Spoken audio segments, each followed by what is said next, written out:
আপনারা কি জানেন কিয়ামতের ময়দানে আল্লাহর কাছে বান্দা কোন আমল করলে হিসেব ছাড়া জান্নাতে যাবে? জানেন কেউ? বলতে পারেন কেউ? ভাই, আল্লাহর কাছে হিসেব দিয়ে জান্নাতে যাওয়া কি সহজ কাম না কঠিন কাজ? আরে আল্লাহর কাছে তো অনেক দূরের কথা।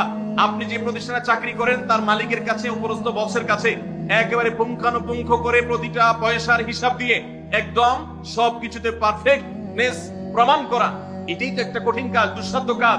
সেখানে সারা জীবনের হিসাব আল্লাহর কাছে দিয়ে পাই পাই করে তারপর আপনি জান্নাতে যাবেন, বিষয়টা এত সহজ না। তাহলে হিসেব ছাড়া আল্লাহ তাআলা এমনিতে বলবেন হিসাব টিসাব নাই, তোমাকে এমনি জান্নাতে দিলাম, এটা চান আপনারা? দেখুন কোরআনে কারীমে আল্লাহ তাআলা বলছেন, ইন্নামা ইউওয়াফাস সাবিরুনা আজরাহুম বিগাইরি হিসাব।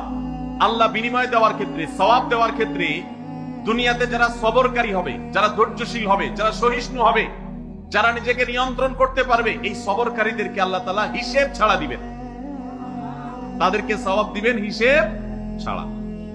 তাহলে আপনি যখন আপনার কর্মস্থলে থাকবেন আপনাকে ধৈর্য ধারণ করতে হবে। আপনি যখন পাবলিক পরিবহনে উঠবেন আপনার মাথা ঠান্ডা রাখতে হবে। আপনি যখন আপনার বাসা বাড়িতে থাকবেন আপনার মাথা ঠান্ডা থাকতে হবে।